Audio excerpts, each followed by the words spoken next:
let's start with probably, I mean, it was a slow week, but let's probably talk about the most interesting thing.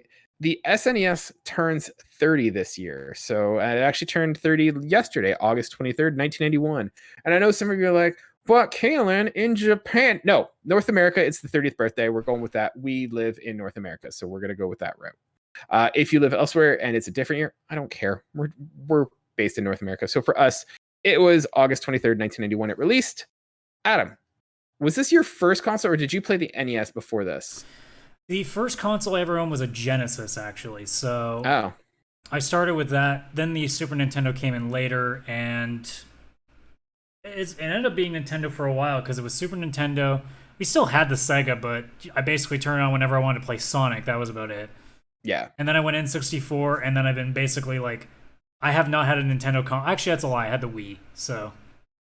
Yeah. But it's been mostly a steady diet of Sony and then Microsoft and then Sony, and now it's stuck to Sony for a while. I mean, technically, I guess, counting Game Pass, I'm still sort of playing Microsoft, so maybe there's that. But yeah, my childhood was mostly my Super Nintendo for damn sure. So yeah, and that also reminds me of how freaking old I am. That it's been 30 years. We are old, sir. Got bad news for you. Yeah, it's the same for me at my house. I mean, we had an NES. I remember being a kid and having an NES. I mean, we had neither of these consoles at launch. I wasn't to the point of a gamer that I am now, so it wasn't like, Mom, Dad, we have to have like the newest console. I didn't even know what was going on, but somehow, some way, a SNES and an NES came into our house, and so. But I remember playing some of the games on NES, and I liked them. But it was really when the SNES came out that I was like, okay, like I really understand video games, and these are awesome. So, yeah, let me come up with some quick like details that were kind of impressive for me because I was just looking into this. So the SNES was launched in North America in August 23rd, 1981. When do you think the SNES was discontinued, Adam? Sorry, what did you say it was? 91? What? It was released in North America, released in Japan, I think, in 1990. But North America, 1991. When was it discontinued? Probably 99. 2003 is when it got discontinued. Yeah. Can you guess how many consoles it sold? No. No. All right. I can't even give you like a Price is Right, like somewhere close answer. Fair enough. So the number of SNESs sold was 49 million, or just a little bit more than 49 million. And the number of SNES games sold. By the way, do you call it SNES or do you call it the SNES? Oh, I call it SNES. Oh, yeah. Actually, I don't even really say either. I just call it the Super Nintendo. It also is the Super Nintendo. I never understood the people who called it the SNES. It makes no sense to me. Oh, it's worse. It's worse when they call it NES. Oh God, it's a Nintendo. The first Nintendo was just called a Nintendo. What are you talking about? I thought the SNES. I thought that was a Nintendo, and then after that there was another Nintendo, and then Sony came out with something that was a Nintendo, right? Yeah. Every grandmother, that's what they thought. Yeah, I'm still playing on the Nintendo. Are you still playing that Nintendo? Yep. Are you winning, son? Yeah, exactly. Number of games sold on the console, just a little bit north of 379 million games. Can you guess what the number one game sold was? I feel like it's one of two, so I'm gonna go with Link to the Past. What was your second guess? It would have been Mario World. Super Mario World was the number one game. That one had over 20 million units sold. The next best game was not Legend of Zelda, but rather Super Mario All-Stars with 10 million copies sold. Followed then by Donkey Kong Country in third place with 9 million. And then Super Mario Kart with 8.5 million. And Street Fighter 2, the World Warrior in fifth with around 6.3 million units sold. Yeah, so I'm surprised that Link to the Past is not higher up. But yeah. So I thought it might be fun for us to kind of talk a little bit about what our top 10 games were based on our childhood, what we played. Obviously, this is going to be a full list of every single game, and these are just going to be the ones that we played in. We were both relatively young when that console came out, so it's not like we had full control and like smart enough to know all the games that we could play, but I thought we could talk about some of our favorites there. So we'll do a top 10, and we're going to throw in a category for, one obscure game that, we like that maybe doesn't get talked about or that maybe people don't know about. So Adam, I've been talking a while, so why don't you go first? What is your number 10 game on the SNES? So I just want to say before anybody listens to this list and goes, "What the hell is wrong with Adam?" I never played Link to the Past growing up, so I'm only counting games that I played on the console because if I say emulation, it's kind of cheating. So I'm Now, going back to are you like counting? childhood.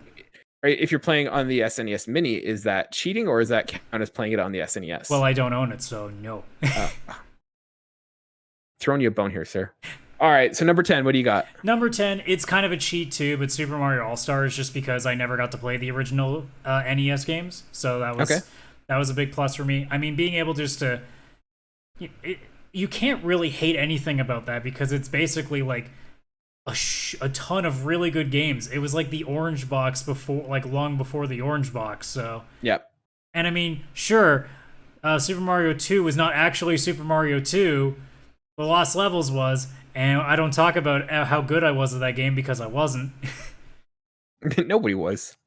But I mean, just for 1 and 2, and I guess or 1, 2, and 3, like 3 obviously is the best out of all of them. 1's the classic, and 2 is just that weird bastard child that like you love anyway, even though you know there's something really wrong about it. Yeah. But it gave birth to Shy Guys and Birdo. How can you be upset? Yeah, Shy Guy is like one of my favorite characters in the Nintendo world. It's such a cool like image. Yeah, for me, I love this game. It didn't show up on my list, but I remember going over to my cousins and they had the SNES with like I had one as well, but they had the Super Mario All Stars, and I always remember going over and wanting to play like that weird that weird Mario game that wasn't like a Mario game, and it's like why does this feel so different? But it's awesome. I never even realized the other two games that were on that cartridge. It was always just Mario 2 for me. Number 10 for me is Kirby Dream Course. This is one I don't think held up as well as I remember it being, but did you ever play Kirby Dream Course? I don't even think I played any Kirby games on that console. Okay. I've really not played a lot of Kirby games. Like I think the most I've ever played was I played maybe Superstar and an emulator, and then Epic Yarn a little bit. Kirby is just one of those games that's always eluded me. So Kirby Dream Course is not like your typical Kirby game. This is one where you're basically it's like a golf game, and you're playing as Kirby and doing golfing challenges, but you can get like different power ups and different bonuses and stuff. This is one that we never owned at my house, but one of our babysitters had it. And yeah, you sort of target where you want it to go, and your goal is to try and get into, a hole in one. And there was different power ups. You could have spikes, you could have, suck up other powers and stuff. So really fun game. I played it again when the Super Nintendo Mini came out, and it did not hold up that well again, but I liked it at the time, and it's definitely a unique and interesting game to try out. All right, what about you, sir? Number 9. Number 9, a little bit off the wall. I mean, but in terms of JRPG fans, they probably know this pretty well. Probably more often for the Game Boy Advance than the Super Nintendo, but I went with Breath of Fire, the original one. Okay. So that one I played a tiny bit of, through like rentals and stuff. A lot of the games I ended up playing was usually through rentals too. And most of them you never finish because usually back then rentals were 3 days. And you can't really beat a JRPG in a week usually. So good luck with 3 days. So this specific one, it's more like the art design, the kind of like dragons and like mystical like angels and stuff. Like Final Fantasy is still going to be the king for me, but like Breath of Fire was also a little bit different too in that it was very much had like a sort of mystical Dungeons and Dragons sort of feel to it, which I thought was a little bit different than most games that I played at that time. Mm-hmm. And also like those games do actually a lot better job of being not that like boring in terms of, grinding and stuff. Like it's usually relatively fair, and the animation for the spells end up kind of popping a lot better than say like Final Fantasy games do, where it's always the same thing at the side where you just see the shake and then spell, where this one feels a little more like you're actually like casting stuff. And obviously, if anybody's watching the video feed, there are these semi-cut scenes, I guess, to the game that kind of like make it feel a bit bigger than what most Final Fantasy games were at the time. Yeah, I never played this game, but I just love this aesthetic of like the Super Nintendo, the like you can see what they're going for. It still doesn't quite fit, but like it looks awesome. I love this sort of aesthetic in this. Well, and one of the things that design. we talk about with the Super Nintendo forever, and probably will continue to, is that it's a timeless console. Like most games, you could say like 90 to 95% of the games on the console, they look like indie games now because of the way it's designed. It just works. Yeah. Like obviously, if you break out Star Fox, it's not quite going to look the same way, but.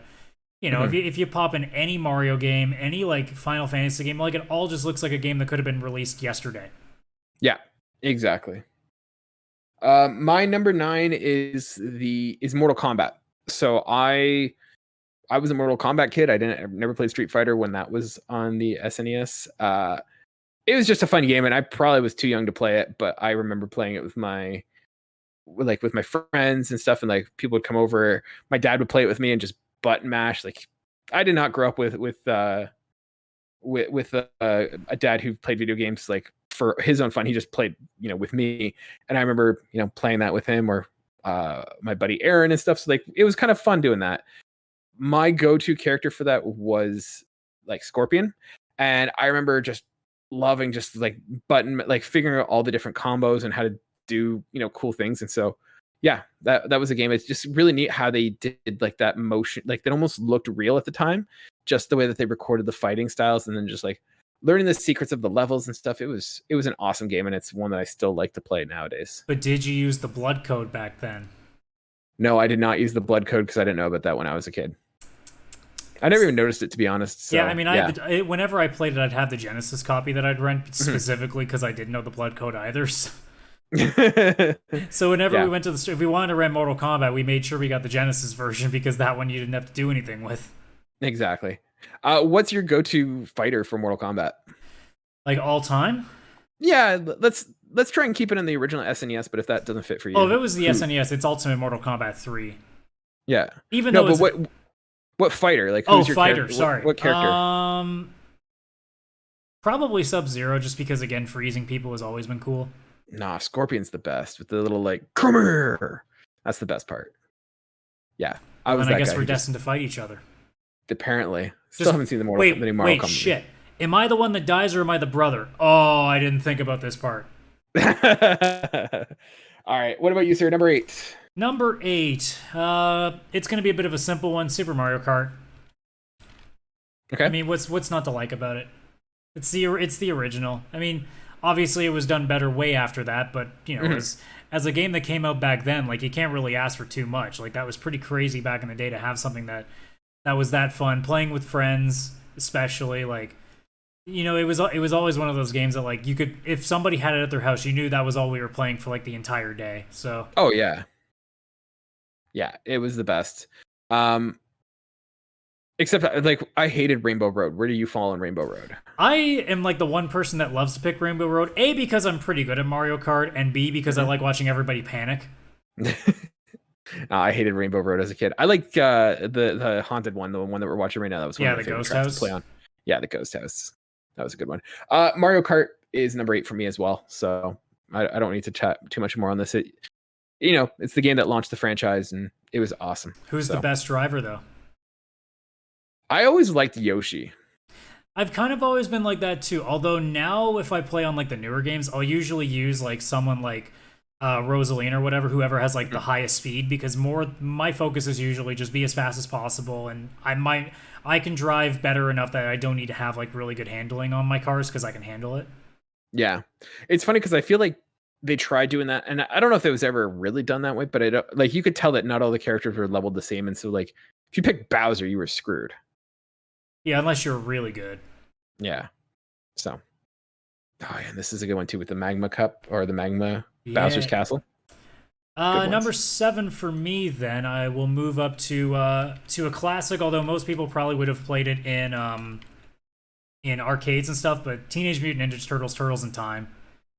That's like if you another game if you want to talk about playing at parties, that's the one that you play when all you guys want to do is do co-op. If you don't want to hate each other by the end of the round, that's the game you play.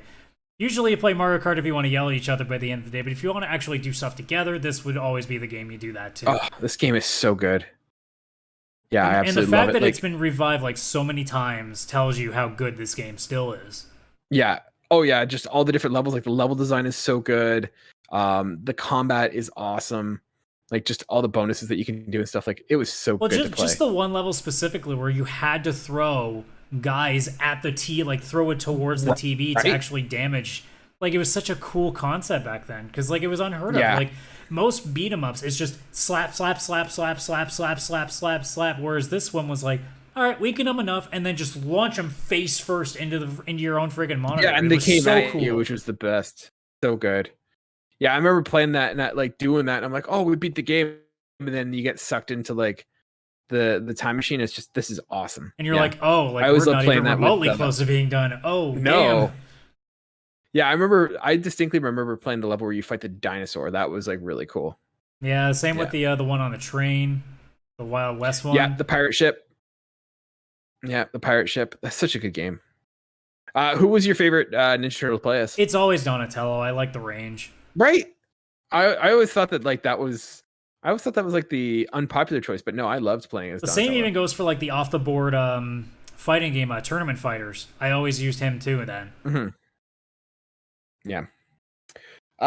We're on number 7. My number 7 is F-Zero. So sticking with the whole racing thing, F-Zero was just an awesome game. No game I don't feel has ever captured the speed that you feel when you're playing F-Zero. So you're in this futuristic city, you know, racing these hovering cars, and you are just going fast, and it's just so much fun, like doing the pivots where you kind of ride on the edge of your cart. Like it's awesome. I remember always playing this with my sister, and she sucked at it and always just used to hug like the bumpers and just blow up and then got all sad. So it's such a fun game to play. And like I said, you feel like you're going really fast. Like I know we're watching the video here and it doesn't quite capture, but when you're actually playing it, you feel like you're going fast. Well, if you play the GameCube version, you'll know the speed because that game doesn't hide the fact that it's fast. Yeah, no, I love this game. It's one that I'm surprised that Nintendo kind of dropped it and stopped really supporting it. Like it's such a good game.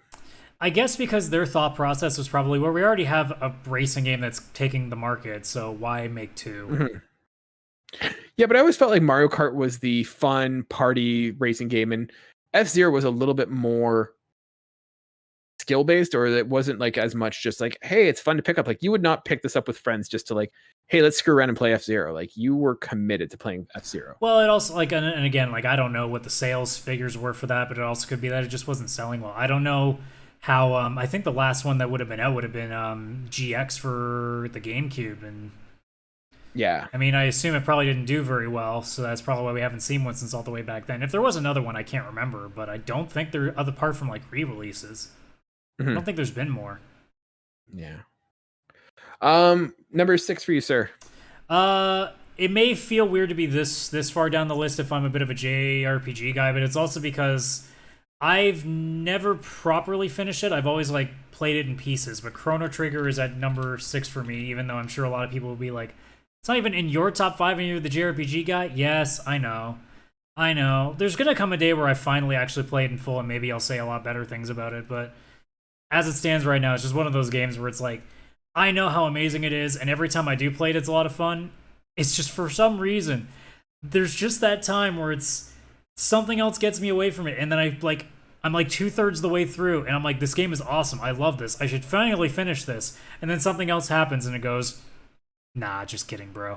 Nah, you're not gonna finish this game. You want to see the shiny new thing from like the present day? I hate you. Yes, I do though. But apart from that, like. Any like hardcore JRPG fan will tell you guys, like, this is possibly the best one that's ever been made. I mean, obviously it's lower on my list, but it's a game that for a lot of people is still the best and the thing you look at, and it's also why we consistently curse Square for never releasing one since the original PlayStation, because apparently Square doesn't like money unless it's Final Fantasy VII related, then in which case they'll take as much money out of us as they want. But like, again, look at the art style fits so well. You got the bit of Akira Toriyama into that, so the Dragon Ball guy. The story is tremendous. He uses time travel really well. The soundtrack is fantastic. It's got a really inventive battle system that even today would be considered like ahead of its time in how it goes about its system. So yeah, I wish I could say it's my number 1, but just for the reason that I've never finished it, it's only going to hit a 6, unfortunately. Fair enough. Number 6 for me, we kind of talked about it already. Turtles in Time. It's an awesome game. It's so much fun. And I was a huge Ninja Turtles fan as a kid, so yeah, it just hit the right buttons, and it looked impressive at the time too. Like it was a fantastic game. We don't need to go more into it though. I mean, we can. I feel like we talked about it already, so. Oh, well, that's just a damn shame. Totally. Hey, I knew the risk when I went second, so don't worry. That is true. Number 5 for me, first Final Fantasy on the list. That's where we break up Final Fantasy IV. I remember renting. This is the first time I rented a Final Fantasy game, and of course, it was Final Fantasy II back in the day. So my brain was like, "Oh, man, I remember there being like one on the NES. I never played that one. I wonder how this one is." Without realizing there were 2 before it, and then 1 after it, but there was a 3, and Square's complicated. God damn. It's stupid. Square and naming things, especially when it comes to going between Japan and anywhere else in the world, is just a nightmare. I still remember renting this game, and literally, because I had no idea where a save point was in a dungeon that I just started, I would leave the console on all night so that I could jump right back in as soon as I woke up, so that way I wouldn't lose my spot, because I'd probably gone for like an extra 30 minutes without a checkpoint, and I was just desperate to not lose that progress, because I couldn't beat the goddamn wall that kept closing in on me. Because back then, I didn't know what grinding meant. I thought it was just, I just go through the thing, and then I should be good by the time I go fight the boss. And then I realized when I get there, oh, I probably should have done like maybe 10 to 15 more fights first. But that one, although like I'll get to 6 in a little bit, this one still has a special place in my heart because it's the first one I ever played, and it definitely has some characters that I still to this day are very fond of, like Kane and Rydia, who in the current cutscene that's playing right now on the video feed is about to be introduced. So there's definitely a bit of, along with 6, these are the 2 games that like I would love to see get a proper like remake, like full on 3D voice acting, keep the original battle system and all its quirks, but like giving this thing a full fleshed on remake. And I would even love it to keep like still an animated feel. I don't think I'd like 4 to go into the Final Fantasy VII remake thing. I'd actually like it to be more of like what Dragon Quest does. I like it to be more of like a cartoony anime sort of feel. 6 I think you could do in 3D because of all the machinery, but I love this one because it's so colorful. I'd love to see that one like more of a cartoony feel to it, kind of like what Dragon Quest 11 did. Nice. Yeah, I never played this one. Yeah, you uncultured non-Japanese swine. Go back to your Batman games. Yeah, man, Batman's sick. Number 5 for me is going to be Donkey Kong Country. This game was so much fun to play. And at the time, like the graphics, I remember seeing these graphics and I'm like, oh my God, these look so good. Like it looks like that was the best graphics I'd seen when Donkey Kong came out. And to play that game and, you know, do the different levels, like whether you're in the mines, whether you're underwater, like the hub world, not so great. But when you actually got into it and you started playing like the levels, like they look so good, and like the fluid animations are just so good. Like it's such a great game to play. I'm currently doing a campaign on this game with my brother-in-law when we get together, and it's just been so much fun just to find all the secrets, and just a fantastic game. That was the thing. The amount of secrets in Donkey Kong Country games in general were just like, I sat there, like sometimes I'd find them by accident, being like, how was I supposed to think, like literally in the video footage that we had, there's literally one where you're supposed to just fall. And I'm like, I'm supposed to not fall. Why do I have to do it now? Yeah, just random, like, am I supposed to jump down this pit? You just start getting enough lives that you start just playing with ideas. Yeah. No, and like even like these little levels where you're like playing as the animals and like trying to collect all those items, like that was such a fun thing to do. So fantastic game, number 5 for me. Now, ironically enough, Donkey Kong Country is my number 4. However, it's not the original; it is the sequel, number 2. Oh, okay. I really, really love the second game. I don't know. So full disclosure, sorry, I'm going to interrupt right here. Full disclosure, Donkey Kong, I put these back to back. Donkey Kong Country 2 is my number 4. Oh, okay. Okay, so we're going to go a little bit nuts on this one together. Yeah. Yeah, I actually love this way more than any of the other ones. I think just because I found that Diddy and Dixie were that perfect mesh of two different Mhm. styles. Like you had Diddy, which was just like speed and just rolling, whereas you had the more like platform perfect, like the precision that you had with Dixie with the float, like or the Mhm. hair helicopter ability. Mhm. So there's a lot more to it. Not to mention like the throws being a little more useful, and some of the animals that were a lot more different, like the spider being a big one, like just Yeah. such a bigger change of pace than just running through all the time. Like there was actually a sort of extra amount of precision to it that wasn't just the odd minecart level. Mhm. So I really had a much bigger appreciation for it. Also, it has random trivia in there, and I am an absolute nut for trivia, no matter where it is. So Yeah. Um, for me, the reason I put this one above is I feel like it took what Donkey Kong Country did and made it better. Like I felt the dynamic between, you know, at like Donkey Kong and Diddy Kong was okay, but like you felt really handicapped. Like you noticed there was like one was better than the other. Like Diddy Kong kind of was useless in that first one, whereas I felt in the second one both of those characters brought something to the table and were like you didn't feel kind of handicapped playing one versus the other or something like that. And so I really liked that. Plus the darker, like I felt there was like a little bit of a darker sort of style to the game, which I really liked. It took what did like Donkey Kong Country did and just improved it. And so I think it is the better of the two games, but I think that Donkey Kong Country 1 deserves some respect for what it did in terms of bringing the franchise and the technology. Like this definitely built on what the first game did, but the level design is better. More interesting, unique levels there. Like we're seeing here, the one where we have to hit the seals to make it like change, like water floating and it's not rising and stuff. lava; it's now actual water.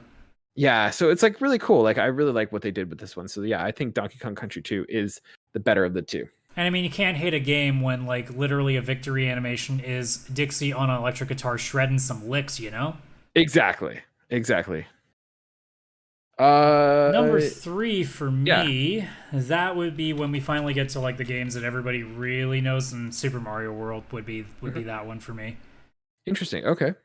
Now, like, well, it's a JRPG thing. Like, I'm clearly going to be saving my best for later, but like Super Mario World to me is probably my favorite Mario game still to this day. I think Hmm. they did the best job of being just different enough that it felt like obviously with the cape and well, were you able to ride Yoshi before? Or was this the first game where you could actually like ride Yoshi? Because I know I Yoshi. Oh yeah, I think it was the first Yeah, game. it's the first one you could ride Yoshi. So like there's enough there to be different, and then you mix in things like the ghost houses, and you have like the Koopa bosses. So I found that like, and I guess the Star Road too is a big part of it, but there's a lot about that game that every time I play it again, and it is very much a nostalgia thing. Like it really does feel like familiarity and home. Hmm. And on top of that, I really don't think there's a smoother game in the series. I think that's probably like one of the best running ones you're gonna get. And on top of that, like the amount of options that you have, because I mean it isn't just you got to finish a level in a certain way. Like the fact that there are guys that can speed run this game without even using a mushroom is insane Yeah. to show you like the possibilities of what you can do with this game. And again, the Yeah. cape, like we just see in the video version here, it just shows you how easy it is to just completely like mess with the levels and not have to do anything. Yeah, for sure. For me, my number 3 is Metroid. Uh, Metroid was such a neat game. Admittedly, this is one I didn't play a lot as a kid, but when the SNES Classic came out, this was one that I played and I really liked it. It's kind of a neat game with the mechanics and the puzzles and figuring everything out.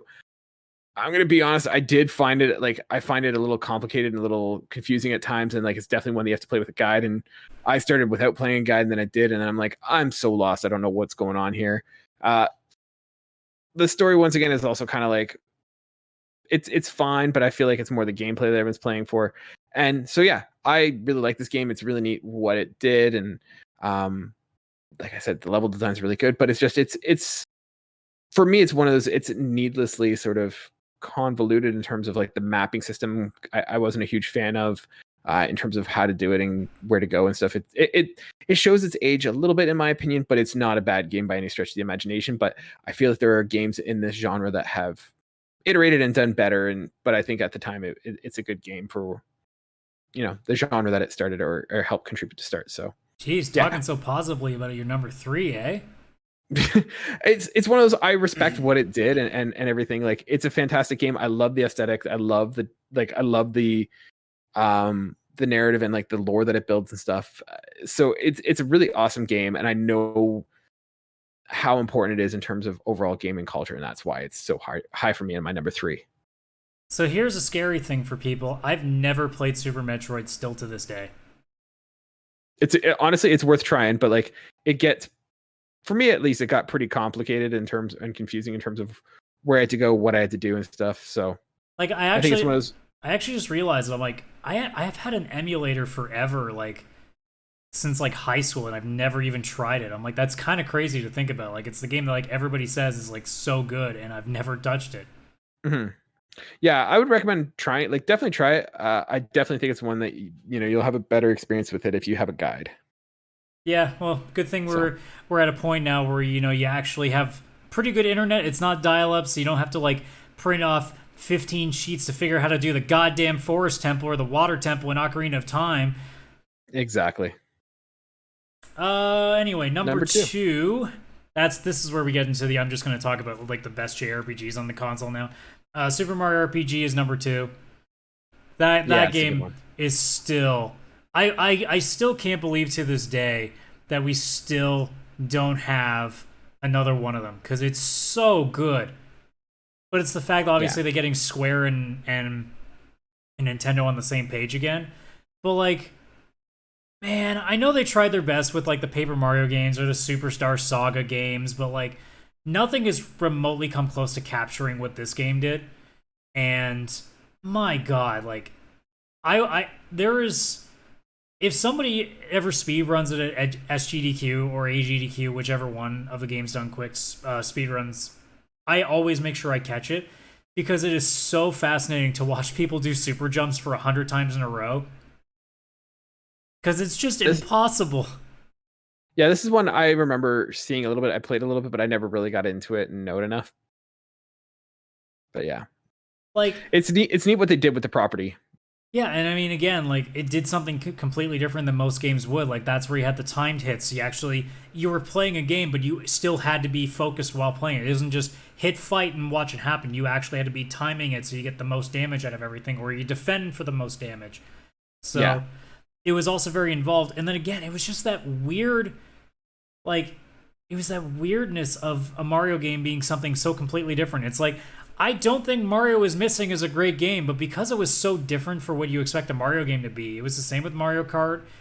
It's the same once you got into the N64 days where you get into golf and tennis. Like, just playing a Mario game where it's not a Mario game. It was so weird and interesting growing up. And especially this one, me being like, this is just as my JRPG phase was like hitting, so like everything was clicking around this point, and the amount of quirkiness with the aesthetic of this game and the music and everything else, like it's so good. And I urge anybody, because I'm assuming you can probably play it through the Switch or whatever somehow, like give it a try, because like I said, most of these games are going to play like indie games would today. It's not going to feel like it's outdated.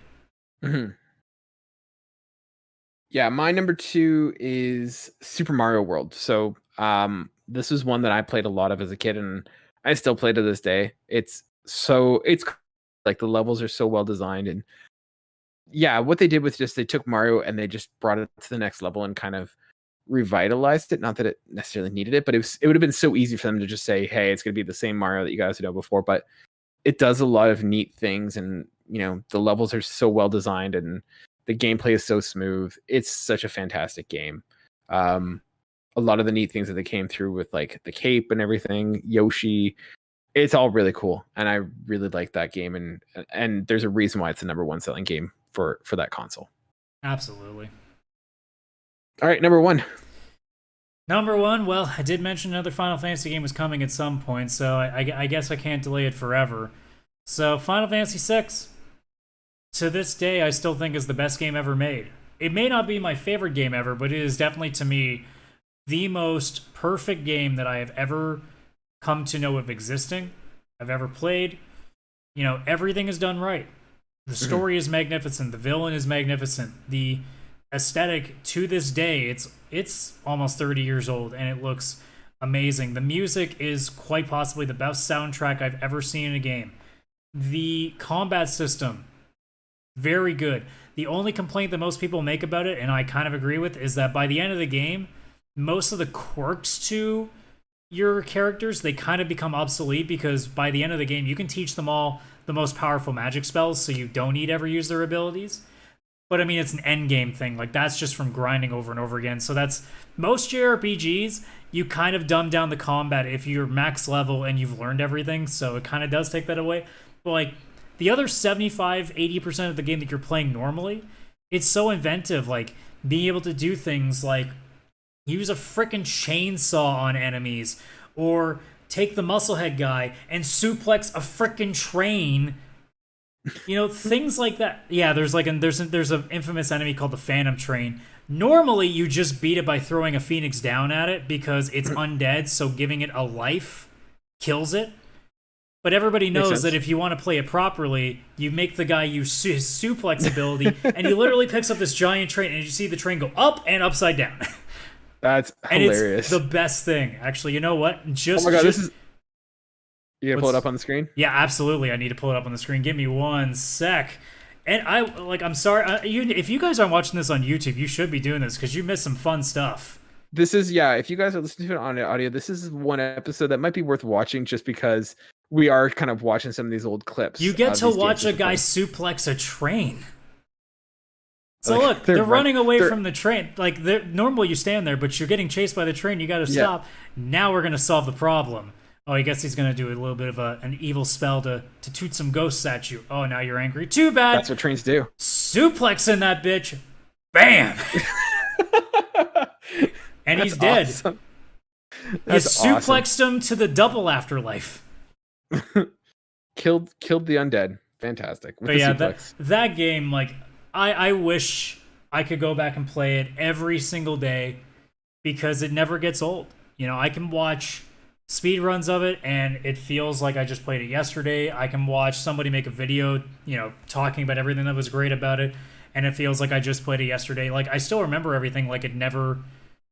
It's like I'm still like a 12-year-old kid playing the game. So, yeah, that game is just, everything is done right about it, and it also makes me hate, for the most part, up until the 7 remake, how Square has been botching Final Fantasy for like 20 years.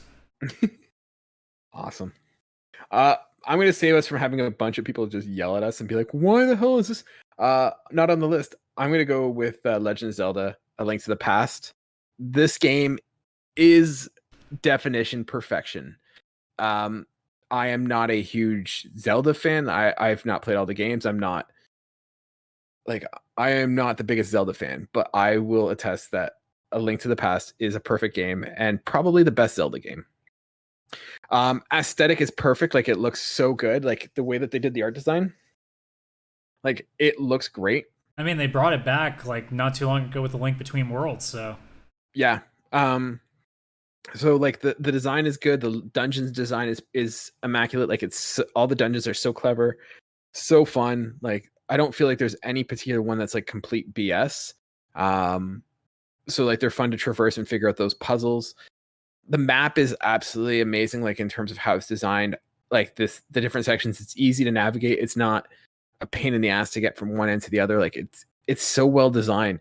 The story is really good. Yeah, this is, to me, it's not necessarily my favorite game that I've ever played, but this is one of like the perfect games that I feel like everyone should play. It's not incredibly complicated, that it's inaccessible. It can be beaten in a really relatively, short time. So like, it's a fantastic game, and I absolutely love it. I played it as a kid, and then when the SNES Classic came out, I played it again there, and I just reminded myself like how fantastic this game is. So yeah, A Link to the Past is my number one for the SNES games. I mean, it's not a wrong answer. No, and you've never played this. Well, I have played it. I didn't want to count it because I've only played on emulator. I was Okay. trying to keep my list to like actually when I was playing it as a kid, so I try to sort of do it that way. Okay. Although I do wonder, if looking at my list again, would have I put it above anything? Maybe.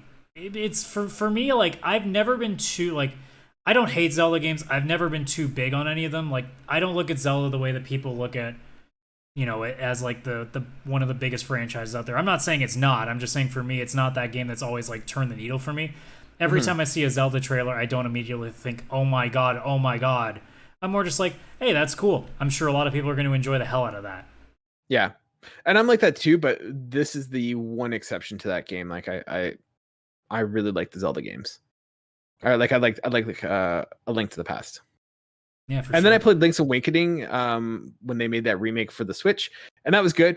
It follows a lot of the same things as A Link to the Past, but I feel like A Link to the Past is still better. So now, Adam, we did have a challenge of, you know, what is our, not necessarily one of our top 10, but what is one of our more obscure games that we really liked as a kid? What did you get? I have to cheat because I have to come up with 3 because they're all hidden gems with That's not series that was not the instructions. Does not follow instructions. That's too bad. All right, let's hear them. So I'm gonna throw 3 games from series that you all know of. One of them you probably haven't played a lot of games on, but it's a series you all know. But I'm gonna start out with probably the most random title that I think most people have forgotten existed.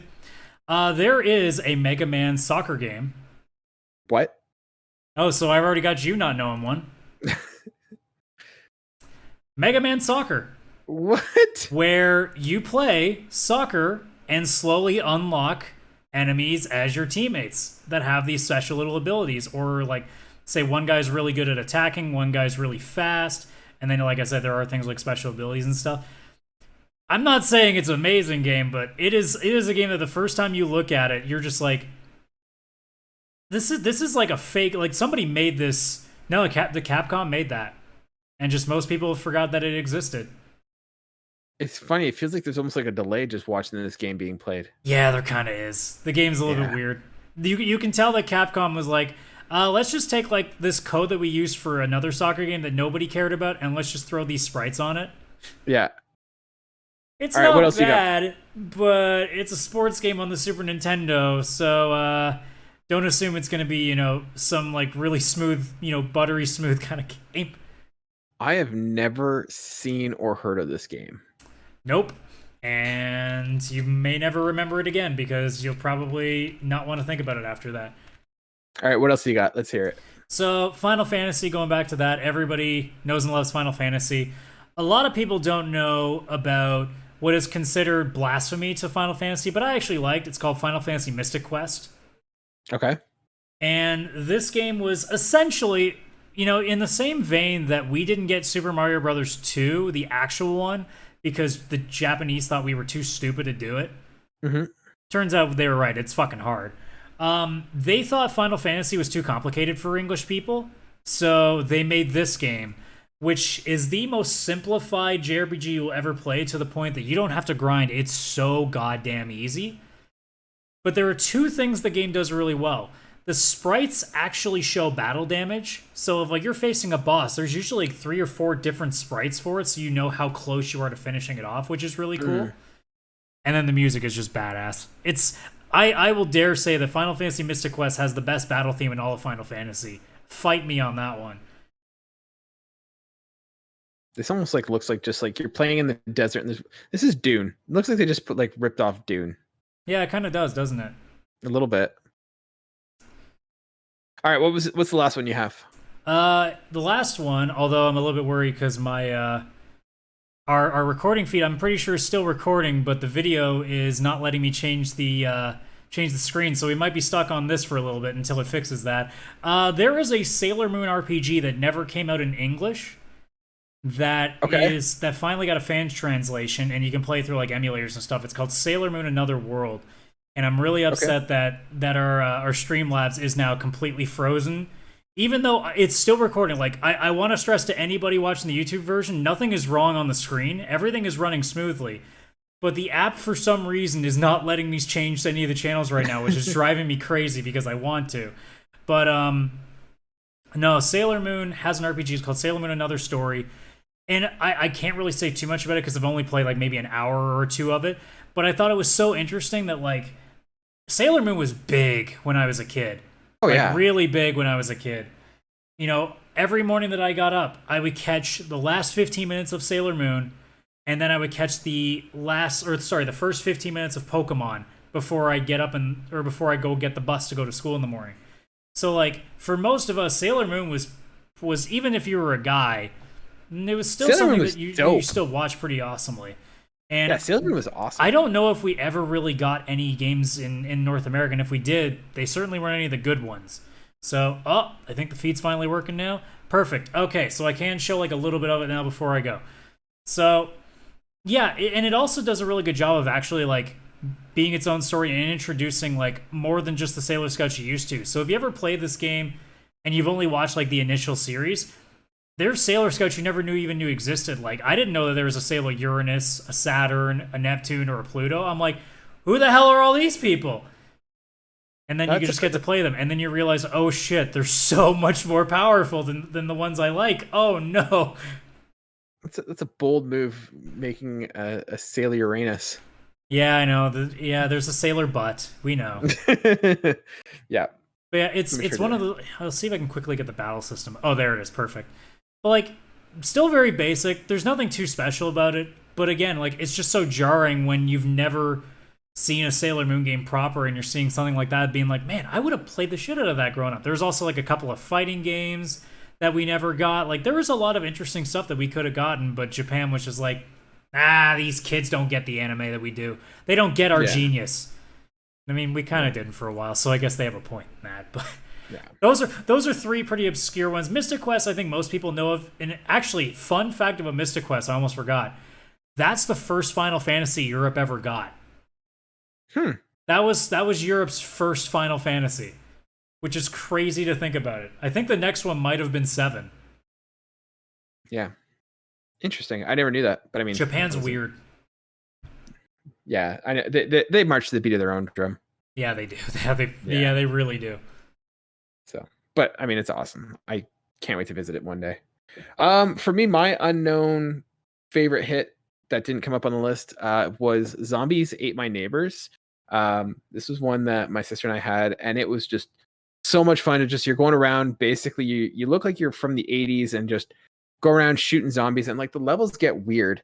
Like at one point, you have to you basically go into this level and you have to rescue all the civilians, and you just run around and grab them. So there's like a dog, soldiers, like, you know, guys barbecuing and stuff, cheerleaders.